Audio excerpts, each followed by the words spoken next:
पढ़े सुने जो प्रेम से वह हो जाए शुद्ध स्वरूप। यह 28वां अध्याय कार्तिक कथायनूप।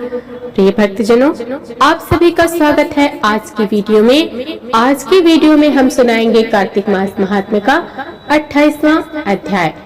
तो जो भी भक्तजन सुनना चाहते हैं कृपया ध्यान से सुने और कथा अच्छी लगे तो चैनल को सब्सक्राइब करें और वीडियो को लाइक और शेयर भी जरूर करें। तो आप सभी भक्तजन कृपया ध्यान से कथा सुने। धर्मदत्त ने पूछा, मैंने सुना है कि जय और विजय भी भगवान विष्णु के द्वारपाल हैं। उन्होंने पूर्व जन्म में कौन सा ऐसा पुण्य किया था जिससे वे भगवान के समान रूप धारण कर वैकुंठ धाम के द्वारपाल हुए। दोनों पार्षदों ने कहा कि ब्राह्मण पूर्व काल में तृणबिंदु की कन्या देवहूति के गर्भ से महर्षि कर्दम की दृष्टि मात्र से 2 पुत्र उत्पन्न हुए। उनमें से बड़े का नाम जय और छोटे का नाम विजय हुआ। पीछे से देवहूति के गर्भ से योग धर्म के जानने वाले भगवान कपिल उत्पन्न हुए और जय और विजय सदा भगवान की भक्ति में तत्पर थे। वे नित्य अष्टाक्षर मंत्र का जप और वैष्णव व्रतों का पालन करते थे। एक समय राजा मरुत ने उन दोनों को अपने यज्ञ में बुलाया। वहां जय ब्रह्मा बनाए गए और विजय आचार्य। उन्होंने यज्ञ की संपूर्ण विधि पूर्ण की और यज्ञ के अंत में अवभृत स्थान के पश्चात राजा मरुत ने उन दोनों को बहुत धन दिया। धन लेकर दोनों भाई अपने अपने आश्रम पर गए और वहां उस धन का विभाग करते समय दोनों में परस्पर लाग डांट पैदा हो गई। जय ने कहा, इस धन को बराबर बराबर बांट लिया जाए। विजय का कहना था कि नहीं, जिसको जो मिला है वह उसी के पास रहे। तब जय ने क्रोध में आकर लोभी विजय को शाप दिया, तुम ग्रहण करके देते नहीं हो, इसलिए ग्राह अर्थात मगरमच्छ हो जाओ। और जय के शाप को सुनकर विजय भी ने शाप दिया कि तुम मद से भ्रांत होकर शापों को दिया है, इसलिए तुम मातंग अर्थात हाथी की योनि में जाओ।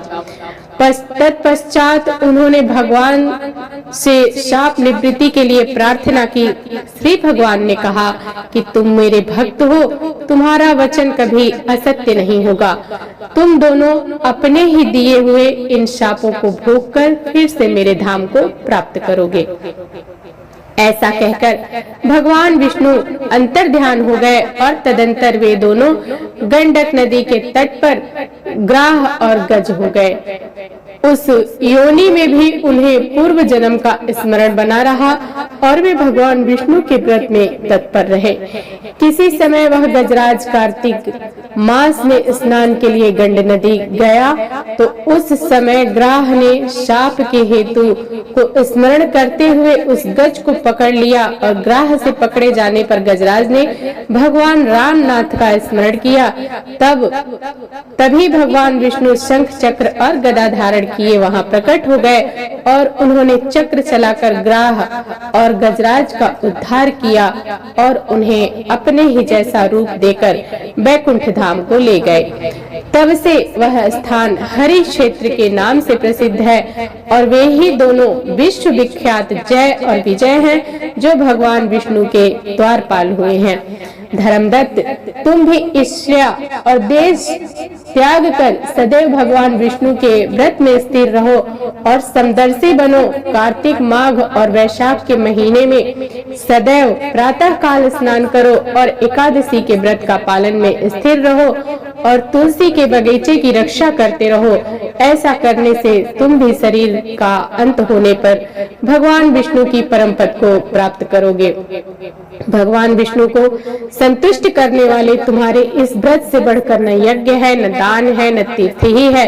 विप्रवर, तुम धन्य हो जिसके व्रत के आधे भाग का फल पाकर यह स्त्री हमारे द्वारा वैकुंठ धाम में ले जाई जा रही है। नारद जी बोले कि हे राजन, धर्मदत्त को इस प्रकार का उपदेश देकर वे दोनों विमानचारी पार्षद उस कलहा के साथ वैकुंठ धाम को चले गए और धर्मदत्त भक्त जीवन भर भगवान के व्रत में स्थिर रहे और देहावसान के बाद उन्होंने अपनी दोनों स्त्रियों के साथ वैकुंठ धाम प्राप्त कर लिया। इस प्राचीन इतिहास को जो सुनता है और सुनाता है वह जगत गुरु भगवान की कृपा से उनका सानिध्य प्राप्त करने वाली उत्तम गति को प्राप्त करता है। तो ये है 28वां अध्याय। अब पढ़ते हैं 29वें अध्याय की तरफ। तो आप सभी भक्तजन कृपया करके मन लगाकर इसे सुने और जरूर सुने। तो चलिए। प्रभु कृपा से लिख रहा सुंदर शब्द सजाए, कार्तिक मास महात्म का 29वां अध्याय। राजा पृथु ने कहा कि हे मुनि श्रेष्ठ, आपने कलह द्वारा मुक्ति पाए जाने का वृत्तांत मुझसे कहा, जिसे मैंने ध्यान पूर्वक सुना। हे नारद जी, यह काम उन दो नदियों के प्रभाव से हुआ था। कृपया यह मुझे बताने की कृपा कीजिए। नारद जी बोले, हे राजन, कृष्णा नदी साक्षात भगवान श्री कृष्ण महाराज का शरीर और वेड़ी नामक नदी भगवान शंकर का शरीर है। इन दोनों नदियों के संगम का महात्म्य श्री ब्रह्मा जी भी वर्णन करने में समर्थ नहीं है। फिर भी चूंकि आपने पूछा है, इसलिए आपको इनकी उत्पत्ति का वृत्तांत सुनाता हूँ। ध्यान पूर्वक सुनो। चाक्षसु मनवंतर के आरंभ में ब्रह्मा जी ने सहृदय पर्वत और शिखर पर यज्ञ करने का निश्चय किया और वह भगवान विष्णु, भगवान शंकर तथा समस्त देवताओं सहित यज्ञ की सामग्री लेकर उस पर्वत के शिखर पर गए और महर्षि भृगु आदि ऋषियों ने ब्रह्म मुहूर्त में उन्हें दीक्षा देने का विचार किया और तत्पश्चात भगवान विष्णु ने ब्रह्मा जी की भार्या त्वरा को बुलाया और वह बड़ी धीमी गति से आ रही थी। और इसी बीच में भृगु जी ने भगवान विष्णु से पूछा कि हे प्रभु, आपने त्वरा को शीघ्रता से बुलाया था, वह क्यों नहीं आई? ब्रह्म मुहूर्त निकल जाएगा।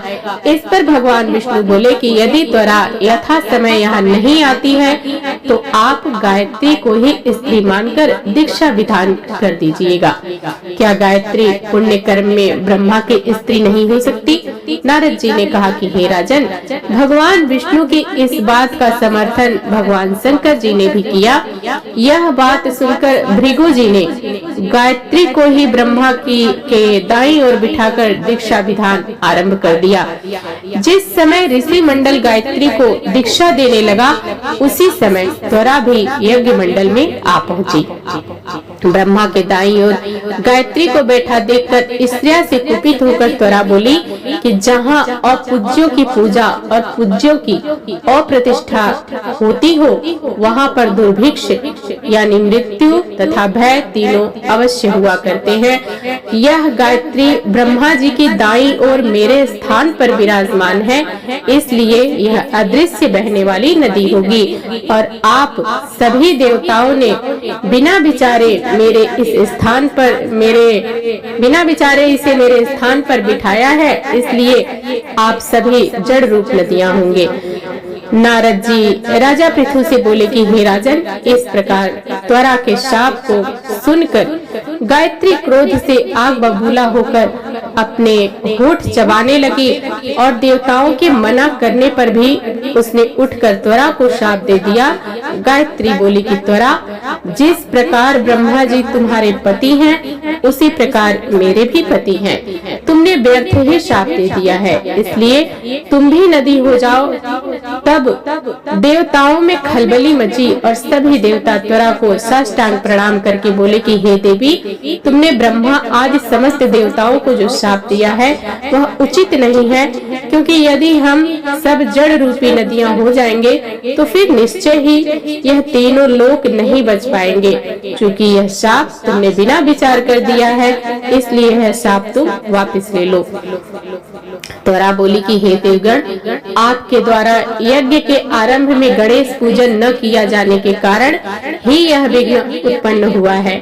मेरा यह शाप कदापि खाली नहीं जा सकता, इसलिए आप सभी अपने अंगों से जड़ीभूत होकर अश्वमेव नदियां बनोगे।